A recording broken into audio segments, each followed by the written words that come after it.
morning everyone, it's Carol here at Oak House Journals. Thanks for joining me this morning. Lovely to have you with me. A very snowy morning outside my window this morning, but the heating's on inside and it's warm and cozy.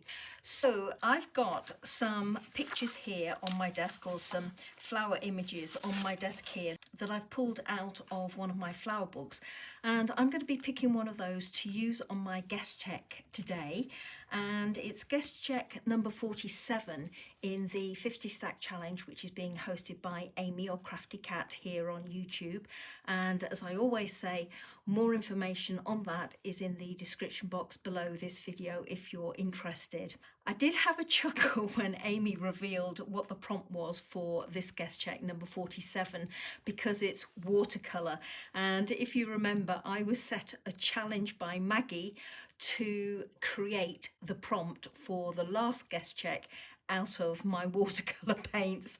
So I'm beginning to think that Maggie and Amy might be in cahoots over this, and and they're trying to get me to dabble more with my watercolour paints.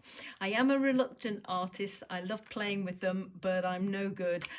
Anyway, I am going to be playing with my watercolour paints again today. I've got them out, so they're to one side here at the ready, but I'm going with something that is super easy today. So as I said, I've lifted out some flower images or botanical images for me to decide which one I want to use on my guest check.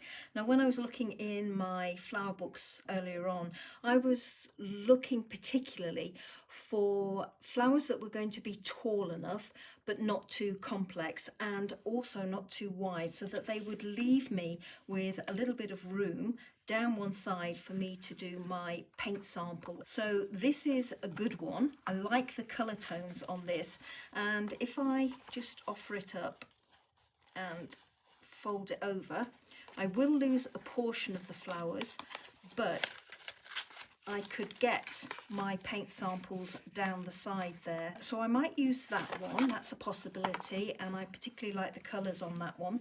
This is another possibility. It would mean that I could do my paint samples underneath here, and I'm not bothered that there is some writing here, although ideally I would like that writing not to be there. And similarly, I don't really want this bulb down here showing. And this one, I've folded a portion over already. This one would give me plenty of room down the side for my samples. I do have the name of the iris there, but I could always put a label, I'm thinking, on that one to hide that. So these three are decided possibilities. So what I'm going to do now is I'm going to cut them to the size of my guest check, all three of them, and then make a decision which one I want to use and go from there. So I'll be back in a moment when I've done that. Here are my three images cut out, and I'm loving how all three of them are looking on the guest check. They really are looking nice. But I am thinking that this one, as much as I love it on the guest check, this one is going to be more suited for a tag, I think. So I'm going to park this one, put it to one side and use it for a tag in due course. And then with these, I was trying to decide which one I wanted to work with, and I love them both so much. So what I've decided to do is use them both and create a little bit of a flip paint sample just using these two images. I have had a scout around for a third image that I could use, but I haven't got one readily to hand. So I'm just going to work with these two. I will need to back them at some stage because, as you can see, there are other flower designs on the reverse. But I'll back them after I've done my paint swatches and after I've done some stitching. So I can leave that bit of the process to one side for a moment. I've cut myself some little rectangles of mixed media paper. I've got some spare ones here. I've lifted out the first 5, and these are for the other image here. These little cars measure about 2.5 centimetres by 1.5 centimetres, and I've also got a little scrap here of mixed media card to test my colours before I actually paint them onto these pieces. And I was just thinking that I would have these 5 up the side of this card, so I'm going to keep that one to one side so I can roughly get an idea of the colour. Got my watercolour paints off to one side here, as you can see, and I'm just testing out the colours Now that's a bit bright for what I have in mind, but I think that might do for one of them. And I'm just going to very carefully put a little water onto each of these, pick up my colour because I don't really want much on here. So let's just pop a little bit more colour on this one. So I think otherwise it's going to be too light.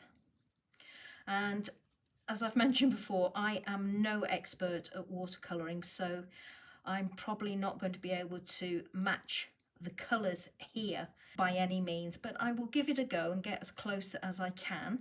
So I'm going to go with that one because I think that will pick up the brighter colours. I'm going to just mark with my pencil just very, very lightly the boundary of the area that I want to paint. I want to try, believe it or not, and stitch these in a minute. So I do need to leave a little bit of a border. They're going to be very small and tricky when it comes to stitching, but I'm certainly going to give it a try. So there we go, that's my borders marked, and I'm just going to go in with some water on this one, like that. Now I'm liking this yellow, and I'm wondering whether if I mix it with this green here, if I can try and pick up some of the green on here, because that looks quite a yellowy green to me. So I'm using this as my palette. Maybe need it a little bit darker, so let's try going in with a little bit of black here.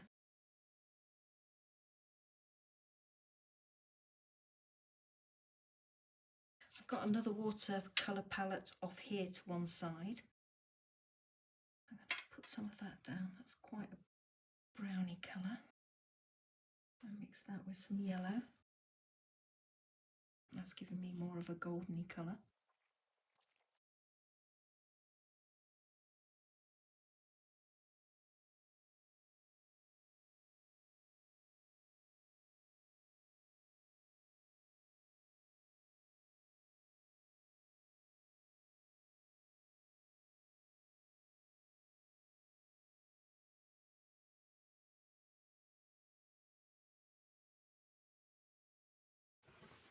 I've done my little paint swatches, and this is the best that I could actually get. It took me ages.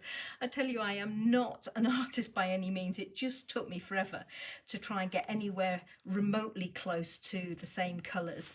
So now I'm going to try stitching round each one of these, and then I'm going to glue them onto my piece. The little watercolour samples look like this now that they've been stitched round, and I've stitched round just with white thread because the backgrounds here are off white, but this is actually white, and I didn't want to make these too busy when I actually come to adhere them to the front of these pieces. What I've also done is I've stitched round each one of these, but this time with a single line of machine stitching in green thread. And I've done that on both of them, as I say, and I've also got a generous piece of German ledger paper that I'm going to back these pieces with. And my idea is that I back them so that when I flip my piece up, you can see the writing the right way up.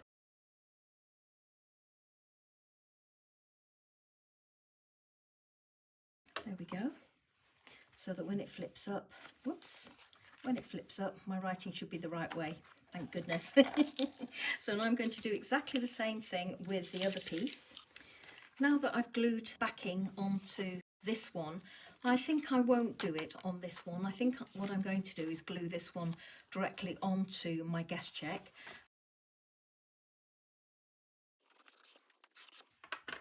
There we go. So I can put this piece away and use it another day. So I'm thinking I'm going to have that one at the top up there, something like that. I think I might go in with the green one next. Now I have got this line here. I'm not particularly bothered about it. I'm just going to pop one of the little paint samples over the top and then have this one down at the bottom. So I'm going to go in and glue those in place.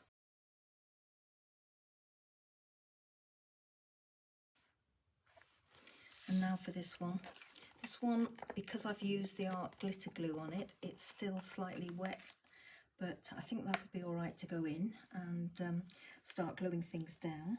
Whoops, lost one of my little cards, sample cards.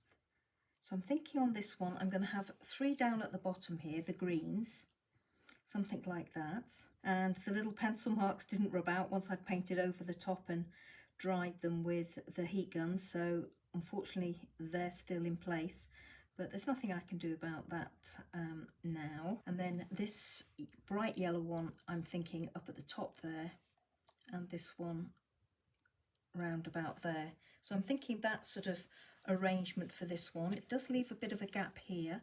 I could have them all lined up like that down the side actually.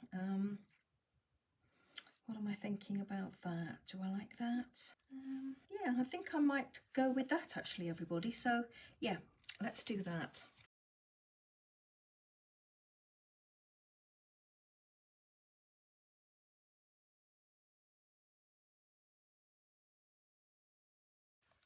There we go. So now I'm thinking that I will have this one glued on the top there. I think I'll glue it and stitch it for added strength. So let's put a dab of glue across there. Just line those edges up. Whoops-a-daisy.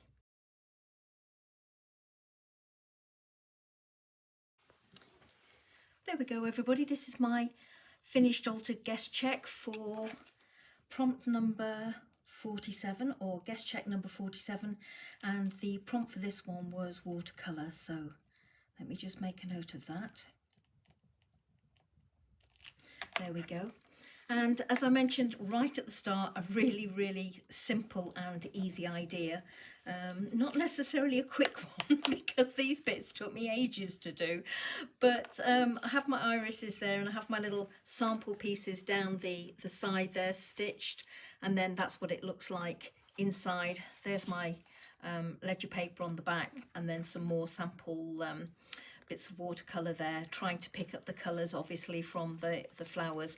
I will, as always, put some photos at the end for you to have a closer look. Until the next video, everybody, take care and thank you so much for watching. See you soon. Bye bye now.